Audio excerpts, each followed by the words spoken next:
Yeah, I think it's a fallacy that deer just always work down.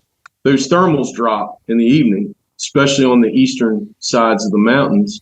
Once the sun sets on the western side, you get those shades starts coming on that side, and I think that's a big thing. That's exactly what that deer was doing, is using those thermals coming down. He can smell everything above him. Can you walk us through a little bit more of the how you fine tune not only your camera placement, but figuring out exactly how specific bucks are using specific trails and how you set up accordingly for that movement? Sometimes it can be very difficult with the trail situation because, like, that deer wasn't even on a trail when I shot him. It was more kind of reading the terrain a little bit. And sometimes these big mature bucks will, they'll jump off of trails and they'll just find some way to get up the mountain that you don't even think they would be doing. I would say in the mountains, we have to guess a lot, to be honest. I mean, we try to get the intel that we need, but a lot of it's just looking at the situation in front of you and saying, okay, how do I think he's getting there?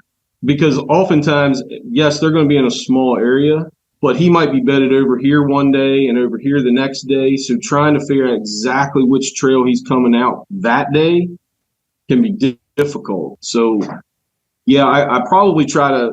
Sometimes you are shotgunning around that area, you know, but I want to know where those trails are coming up from that bedding. Because a lot of times what I see is I think they like to bed higher right after they feed in the morning, and then they'll drop down middle of the mountain.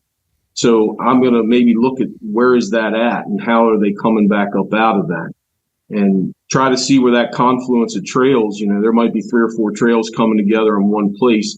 So I'm going to look for that and maybe run cameras right there, and just where do they all come together, really?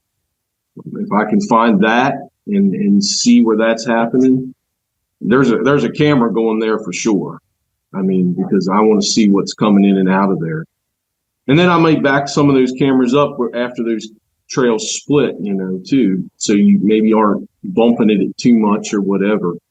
Sometimes it's very difficult because, one day they could be bedded on over here and there might be multiple beds along that edge. They're not in one specific bed all the time. So sometimes that can be hard to figure out exactly what they're doing for sure. I think that's a good point. Like, again, and I want to get you to tell your story of your Big Ten point here in just a moment on the situation with him, how he wasn't really using a well-worn trail, and how you made a last-minute decision in order to set up correctly, kill that deer, which is a really good story. I think that some really good lessons can be learned from. But also, specifically, one thing that you've mentioned a few times throughout this podcast, and we haven't really clarified it, and I'd love to get your take on it. A lot of people, when they are hunting hill country, maybe more mountains, it seems like, not everybody, but it seems like there's some kind of commonality of bucks are kind of working down in elevation, going down somewhere lower to go feed at night. You're talking a lot specifically of bucks coming up in elevation, or bedding off the side of the mountain, maybe halfway down the mountain, and they're coming up in elevation the evenings to feed. Why do you think that's the case specifically in your settings versus the flip side where some people are seeing them drop in elevation in the evenings? Well, the biggest reason for that, I think, is where the acorns are dropping that year. If the acorns are up high, they're coming up.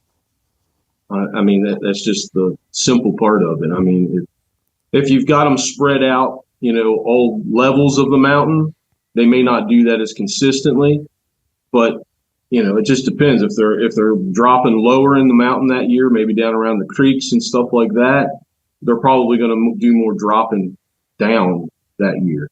But I tend to find that a lot of our bigger oaks grow on top of the mountain.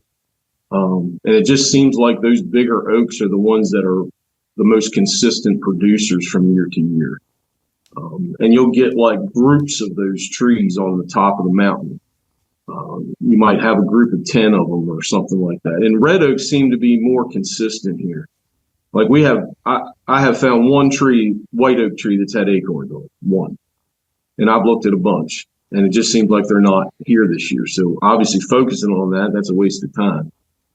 Another thing is, because I said we have a lot of pressure that comes from the top, I think that they tend to drop over the side and into the middle, and then they work their way up in the evenings because those thermals drop in the evening, especially on the eastern sides of the mountains. Once the sun sets on the western side, you get those shade starts coming on that side, and I think that's a big thing. That's exactly what that deer was doing, is using those thermals coming down. He can smell everything above him. A lot of times these bucks are not coming straight up the mountain. They're kind of angling, side hilling up the mountain, getting those thermals dropping down off the top, so they can smell what's above them instead of, just going straight up to the food or whatever's up top. But yeah, I think they do that a lot in our area just because a lot of the pressure comes from up top. And I'm sure that happens in other places too, where, wherever your road system is, sometimes that's where your pressure's coming from. And, those deer are going to drop down, and then they work up the mountain to the food. Those are the big thing, and primarily what they're working up to. But yeah, I think it's a fallacy that deer just always work down. I think you see that a lot. If you're hunting mountain areas that have ag land down below and things like that, I think you can see that. But we don't have a lot of that, and it depends on where that deer's coming from as to why he's going up or down for the evening. But when you're in a more mountainous setting, I think they can go any direction they want. It just depends on where the food is and where they're headed to for the night. So Yeah, no doubt, and I'm glad you brought that up, or glad we were able to talk about that, because that does make a lot of sense. That was, man, it was probably 3 years ago. I was talking with, we were on an episode with Michael Pike, and it might have been me, Andrew, and Michael Pike, our buddy Michael, and we brought that up because I always thought, because Michael brought the same thing up in certain situations. He's seen bucks come up in elevation in the evenings, where like you just hear so many people talk about them dropping down in elevation at night, and he brought the same thought process up of like, the thermals are dropping. If there's pressure up top and there's also a quality food source, it just makes so much more sense for a deer to come up in elevation in the evenings, because he can smell literally everything in front of him with the falling thermal and have probably a lot more confidence going up to a food source and scent checking it before he ever gets there, which on the flip side, to me, makes it actually harder to hunt that versus them dropping in elevation. So how do you work around that? If they're coming up at an angle, they're not coming straight up the mountain, they're kind of working up, quartering up the mountain. How do you like to set up specifically to get the very most out of that hunt without them hopefully busting you? Like, how do you work through that situation? Well, just like we talked about earlier with the guy going up the mountain, it's the inverse of coming down the mountain. I'm going to try to, if I have a good idea of where that deer's bedding and coming from, I'm going to try to work down to the side of that till I can get on that elevation and then work over to where I feel I need to be. And if you can figure out where they're cutting up the mountain, as they side hill, where you can get below that and where they're bedding, that's kind of where you need to be the most set up well, and that can be a judgment call. Believe me. I mean, like with this deer, I had to do that, and I didn't know for certain that's where he was going up, but you just kind of have to read the terrain and try to see, do I know the trails are going up, or what are they doing? So yeah, you just get off to the sides and come down, get far enough away where you feel that you can get to the level you need to get to work over to where they're at. So your strategy here is like pretty cut and dried, and everyone's heard of hunting like a bed to food pattern, right? And when you hear that, you typically think of agriculture, Midwest, that kind of thing, where the food source at least is, well, usually the food and the bed is super obvious, and you're trying to catch them going between those. Well, you're essentially doing the same thing, but the food source is way more difficult to locate because it's everywhere, and there's patches of oaks that maybe are dropping and that they're wanting to go to. How fickle are those trails? Like if their food sources are changing and it's like this oak grove's hot one day, this is hot the next day. I'm just curious on how much time you're putting in to each spot before it's kind of burned. Like, are you going to go find a trail, it's being used, maybe you're getting pictures of it, and you're going to hunt it until you quit getting pictures of them or find something better?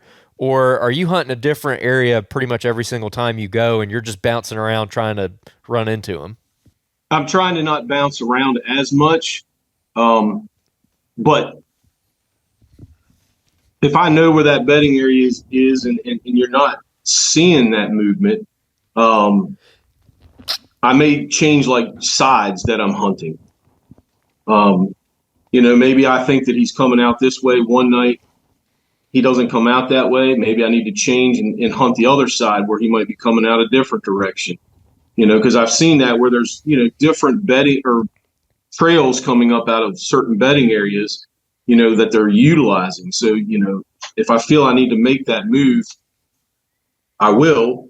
It's just, you kind of have to use your instinct a little bit when you're hunting and reading what's going on, That's one thing that makes hunting in the mountains early in the season hard, is because you're not seeing a whole lot. So the information you're getting while you're hunting can often, it's hard to read, Well, I didn't see him tonight, but I may have been set up right, but he just didn't come that way then, So do I hunt that 2 more days and potentially he comes that direction? Maybe he just went a different direction the other night.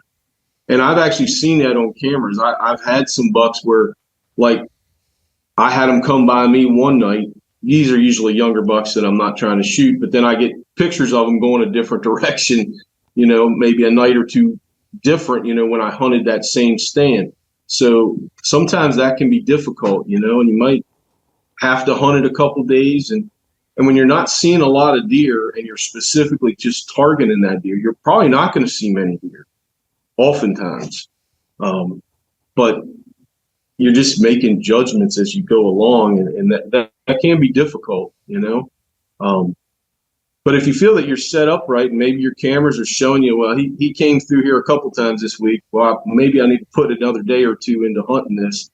If you feel you didn't spook him or whatnot, give it a shot for another day or two. Yeah, There's just so much of mountain hunting. There's so much unknown that we don't know sometimes, that you just have to make assumptions and guesses with the limited information that you have. That's what oftentimes makes it so hard. But every now and then we get lucky and we make the right assumption and we get one to walk by us and we get a shot at it.